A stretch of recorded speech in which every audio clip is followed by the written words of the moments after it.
It doesn't matter how far you might rise. At some point, you are bound to stumble, because if you're constantly doing what we do, raising the bar, if you are constantly pushing yourself higher, higher, the law of averages that you will at some point fall.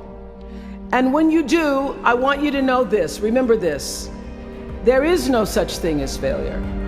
Failure is just life trying to move us in another direction. Now, when you're down there in the hole, it looks like failure. And when you're down in the hole, when that moment comes, it's really okay to feel bad for a little while. Give yourself time to mourn what you think you may have lost. But then, here's the key. Learn from every mistake, because every experience, encounter, and particularly your mistakes are there to teach you and force you into being more of who you are. I have failed far more times than I've succeeded. Far more. You will never succeed more than you fail. That's not how it works. You know why? Because failure is a wonderful teacher. It's the only way to learn. You have to fail. Failure is a part of the process to becoming successful. I tell people this all the time. Michael Jordan, the greatest basketball player in the world, he took 946 game-winning shots. 946 times since he was in high school, the ball has been in his hand to take the game-winning shot with no time on the clock.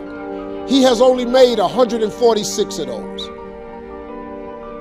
He has missed over 700 times, but he has made 146.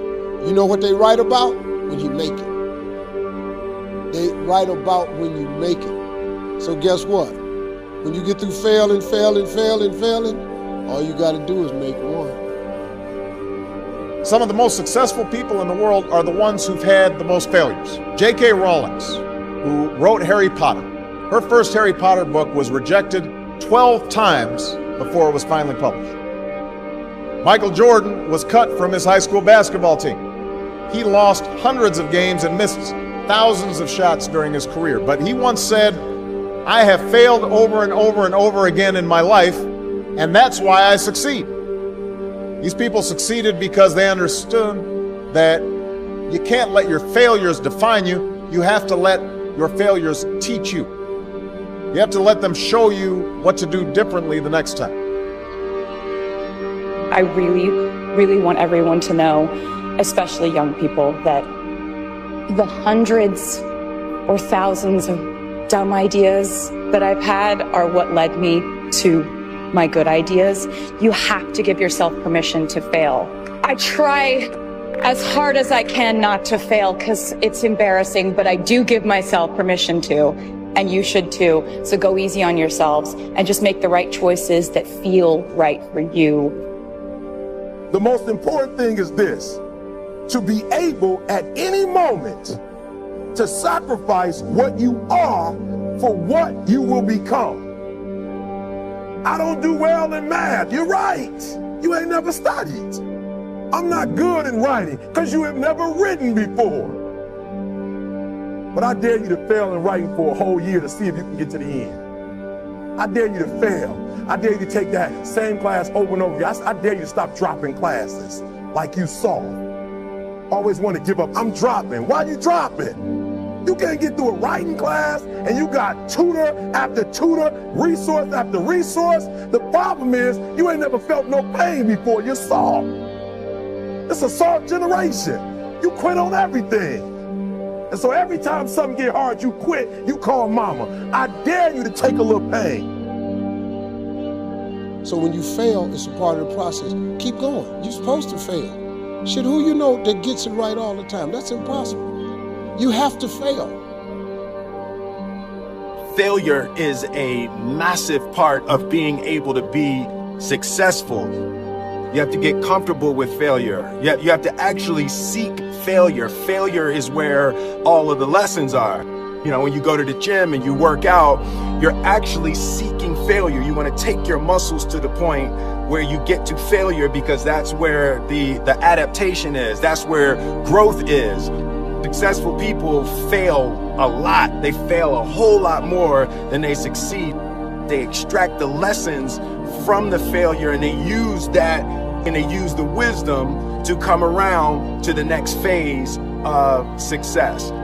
Gotta take a shot. You have to live at the edge of your capabilities. You gotta live where you're almost certain you're gonna fail. The reason for practice. Practice is controlled failure. You're getting to your limit, getting to your limit, getting to your limit. You can't lift that. You can't do that. Until you get to the point that all of a sudden your body makes the adjustment and then you can do it. Failure actually helps you to recognize the areas where you need to evolve. So fail early, fail often, fail forward. You've got to tell yourself, despite the circumstances, the situation, I'm not going anywhere until I get to go. Until I make my dreams become a reality, I'm not quitting. I don't care how much money I have to invest. I don't care how much time I have to invest. I'm going to continue to do this until I become successful. Every single day when I show up and I let failure know, failure is not an option. So you can't even let it sink into your brain, not even a second.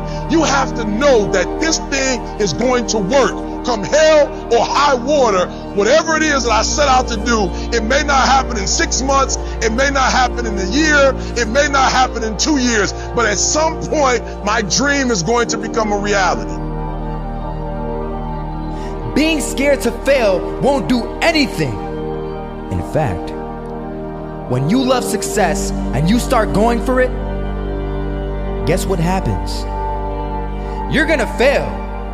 You're gonna fail 10 times, 100 times, maybe even 1,000 times. But that's okay. Failure isn't permanent. Falling isn't permanent. You get right back up and keep going. And this time, you're gonna be stronger, wiser, and you'll be more driven than ever. And for every 10 failures, you'll land one success. You have to love success so much that you're willing to fail 10 times before you can succeed once. That's how a winner does it.